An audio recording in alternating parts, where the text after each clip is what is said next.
currently working on right now, I don't know how well you can hear me in here, is, stop there, working on Pheasants Forever land.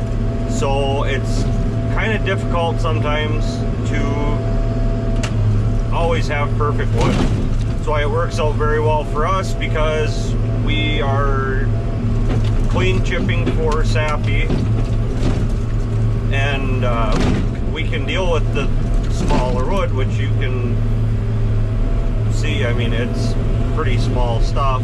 I don't know, chipping videos and stuff out here, you can tell it's pretty small. But so we're trying to get some roundwood out here this morning. I don't know how well it's going to work.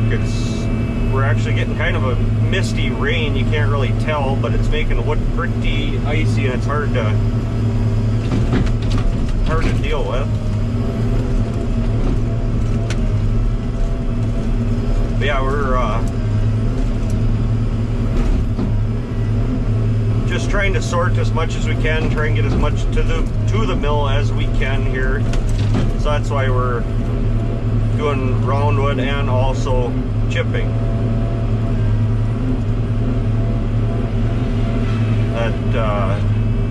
If anybody's wondering, the saw on the back of this is it's a 72-inch hand fab saw.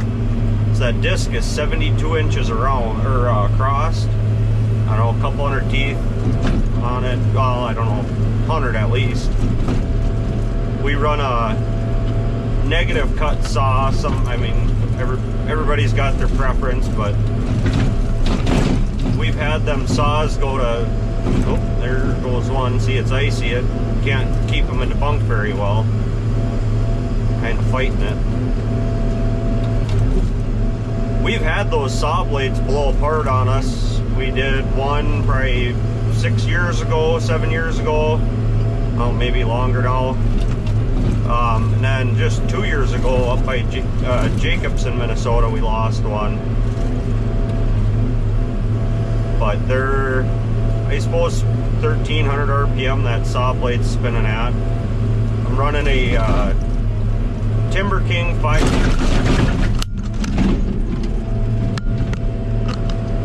Camera went. To catch it on. Yeah, running a Timber King 560, which is basically a 384 Prentice, but it was kind of the transition period between Prentice and Caterpillar. Some of the videos you'll see, we got another GoPro actually it's attached to the live heel, so you're probably not getting a lot of real good shots out of that, because I'm always bouncing my heel around. But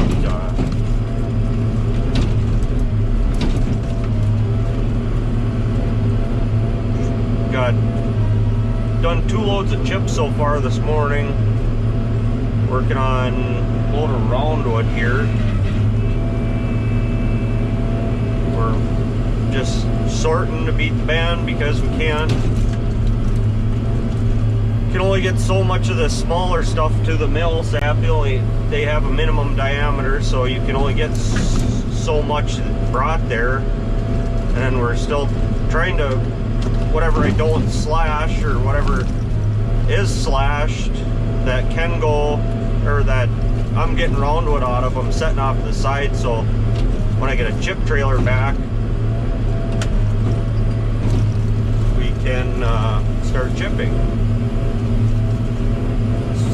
All these tops here, normally a lot of conventional crews, you wind up bringing them tops out to the woods and scattering them around. It kind of leaves makes for a mess, is what it is. So whereas we can sort through a lot of this and make it more merchantable, leaves your woods a lot cleaner. I've been told by several people that when we're done, because we use just about everything, I mean,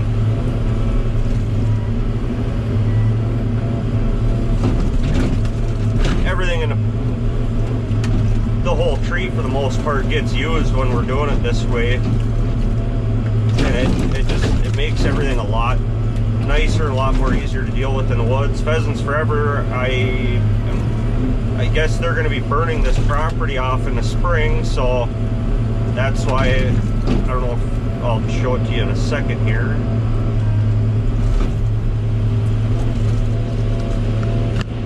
There's that big pile. They wanted us to pile it so they can burn that in the springtime too. They didn't want it scattered in the woods. But that little pile out there, I mean, we've moved close to 500 cord out of here so far, and that's all the mess we leave. So it's pretty efficient doing it this way, where most people can't really get a lot of tops out. Not tops, sorry. You have them tops out in the woods and it leaves for a little bit of a mess, but you're able to do what you can to make it work. I always tuck my saw back here.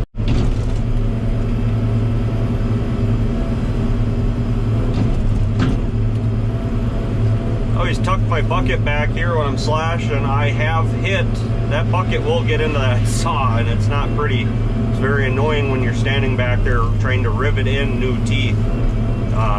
Basically 2 guys and 2 10-pound mauls, that's how you do it. It's not very, you have a headache when it's all said and done. So I have I've gotten used to keeping my bucket very far away because I don't like putting teeth in. And it's not very fun if you don't have extra teeth to have to cut a little bit without teeth on your saw. It makes for a miserable time while you're waiting for somebody to get you teeth, or trying to call every other logger in the area to see who has teeth that'll fit our saw.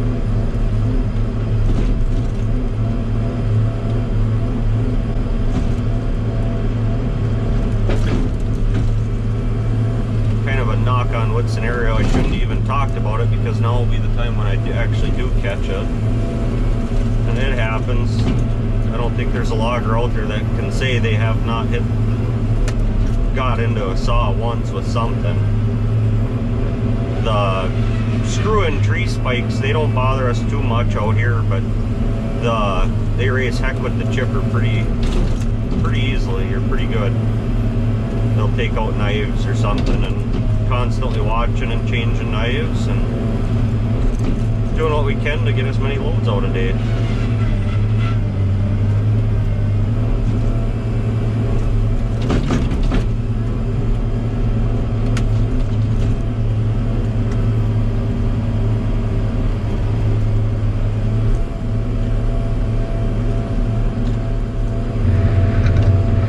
Hey Steven, are you going to need any more logs?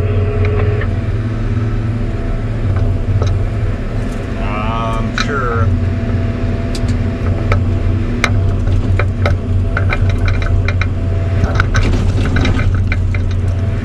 What I'm currently doing, I don't know, I've heard 100 different people call it 100 different things.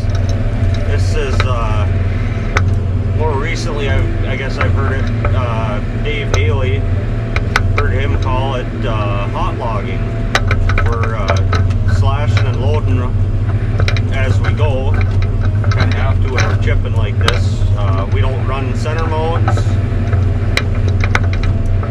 like other people do, I guess. Everybody has their own version and their own way of logging. This is ours, I guess.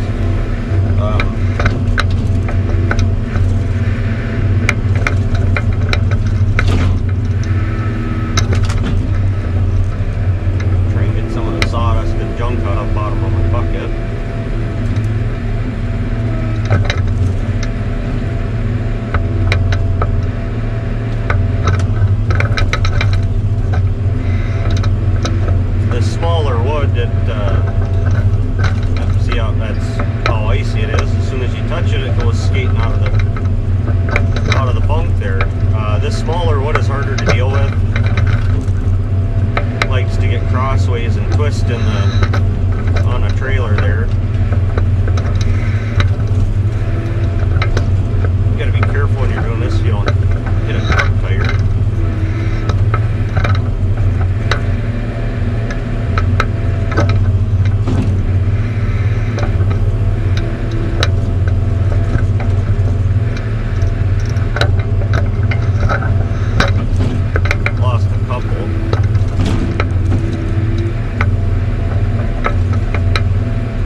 chip.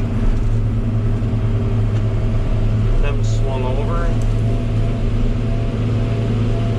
I suppose I kind of put them in a way for my skidders to pull them in now.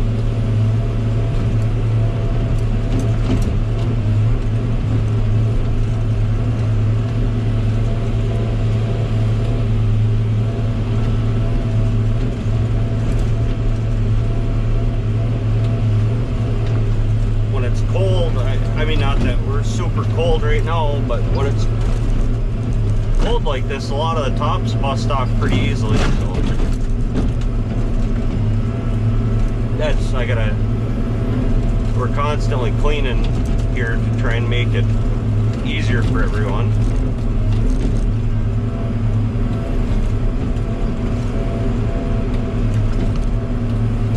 And when I say cleaning, it's all these little tops that I'm fighting here.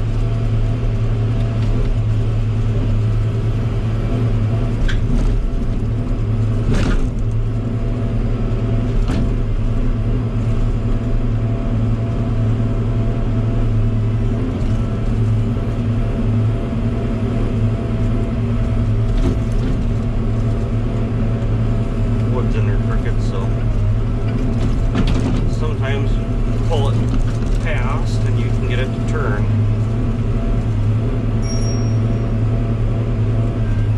Text message.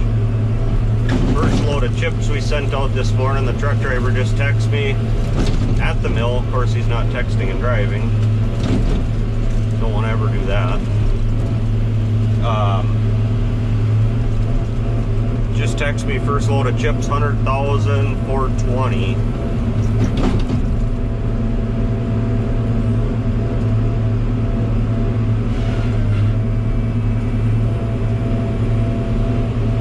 Operator bringing me a drag in here.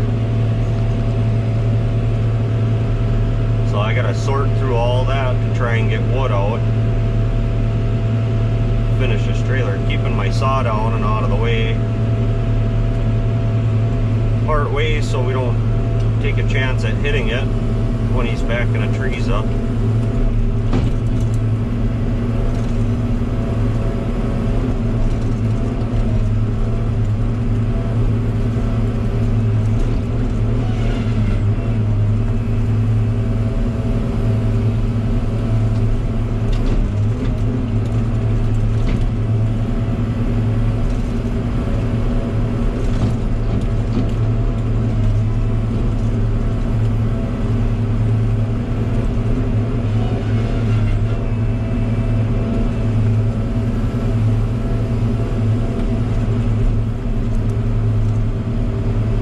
Normally not the loader operator. I fill in when I need to. My semi is currently broken thanks to all the wonderful Minnesota salt we have.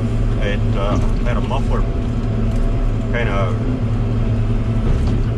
rot out on me, so we're putting new mufflers on my truck today, so I got nominated to run loader. So if you're watching this video thinking, oh, this guy's not that great, no, that's why.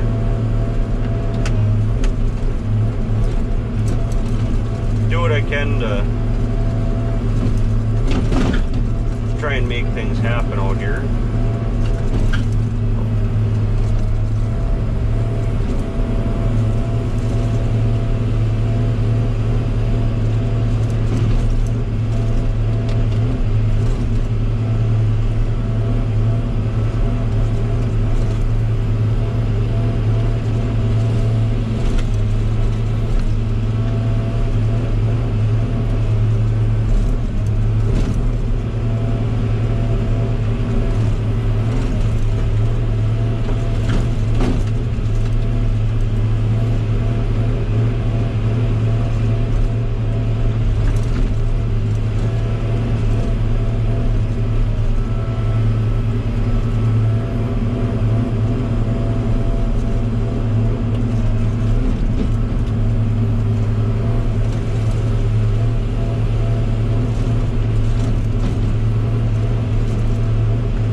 what's called a live heel on it. I